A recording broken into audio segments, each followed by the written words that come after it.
আজকের দিনে বাংলাদেশে যে কোনো ব্যবসা করা কিন্তু আগের থেকে অনেক বেশি প্রতিযোগিতাপূর্ণ। বিশেষ করে অনলাইনে এত কিছুর ভিড়ে সবার চোখে পড়াটা একটা বিরাট চ্যালেঞ্জ। তো আজকের এই আলোচনাতে আমরা ঠিক এটাই দেখব কিভাবে এই ডিজিটাল ভিড়ের মাঝেও একটা ব্যবসাকে সবার সামনে গ্রাহকদের কাছে পৌঁছে দেয়া যায়। শুরুতেই আসুন একটা সংখ্যা দেখি, প্রায় ১৩ কোটি। হ্যাঁ, ঠিকই শুনছেন। বিটিআরসির তথ্য বলছে বাংলাদেশে এখন এত বিশাল সংখ্যক মানুষ ইন্টারনেট ব্যবহার করে। ভাবুন তো, যে কোনো ব্যবসার জন্য এটা কত বড় একটা সুযোগ। হ্যাঁ, রীতিমতো সোনার খনি। কিন্তু এই বিশাল সম্ভাবনার সাথেই কিন্তু একটা বিরাট চ্যালেঞ্জও চলে আসে। এই ডিজিটাল জগতে কোনো ব্যবসায় কিন্তু একা নয়। এর মতো আরও প্রায় ১,১৮,০০,০০০ ব্যবসা প্রতিষ্ঠান আছে, আর সবাই কিন্তু এই একই গ্রাহকদের মনোযোগ পাওয়ার জন্য চেষ্টা করে যাচ্ছে। তাহলে মূল প্রশ্নটা কিন্তু খুবই সহজ, তাই না? এতগুলো ব্যবসার ভিড়ে একজন গ্রাহক কিভাবে ঠিক আপনার প্রতিষ্ঠানটিকেই খুঁজে বের করবে? কিভাবে একটা ব্যবসা অন্যদের থেকে নিজেকে আলাদা করে তুলবে? এই প্রশ্নের উত্তরটা আসলে লুকিয়ে আছে গ্রাহকদের কেনাকাটার অভ্যাসের মধ্যে, যেটা কিন্তু পুরোপুরি বদলে গেছে।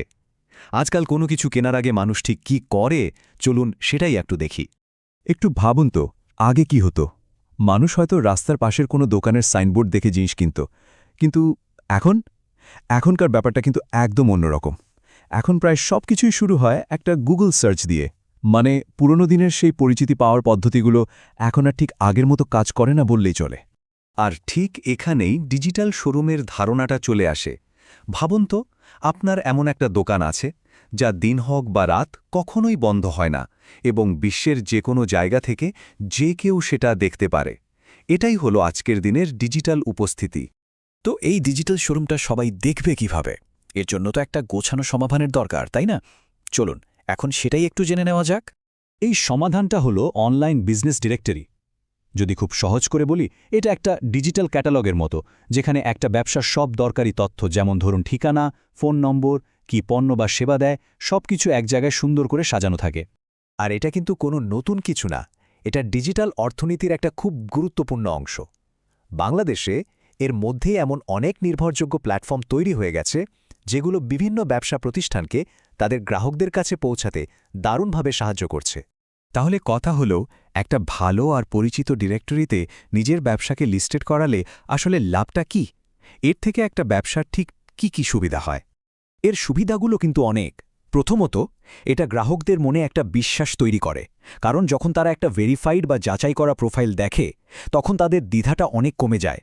আর দ্বিতীয়ত, এটা সরাসরি নতুন গ্রাহক পেতে সাহায্য করে, কারণ যারা আপনাকে খুঁজে পাচ্ছে তারা তো আসলে আপনার সেবা বা পণ্যটাই খুঁজছে, তাই না?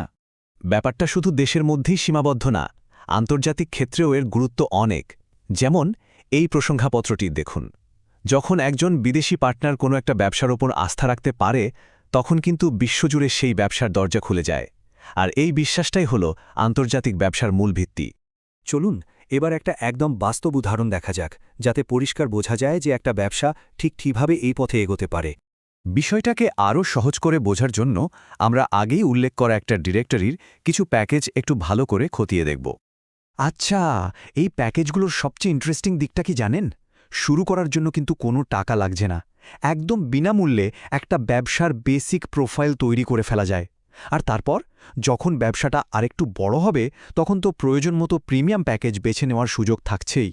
এই পুরো আলোচনাটা আমাদের একদম শেষ এবং সবচেয়ে গুরুত্বপূর্ণ অংশে নিয়ে এসেছে। তাহলে এখন করণীয়টা কি? দেখুন, দিন কিন্তু বদলে গেছে। এখন শুধু ভালো মানের পণ্য বা সেবা দিলেই হবে না, গ্রাহকদেরও তো একটা ব্যবসাকে সহজে খুলে পেতে হবে এবং তার উপর ভরসা করতে পারতে হবে। এটাই এখনকার বাস্তবতা। সুতরাং শেষ কথাটা যে কোনো ব্যবসার মালিকের জন্য একটা খুব সহজ প্রশ্ন। আপনার ব্যবসার দরজাটা কি ডিজিটাল দুনিয়ার গ্রাহকদের জন্য খোলা, নাকি এখনও সেটা বন্ধ হয়ে আছে?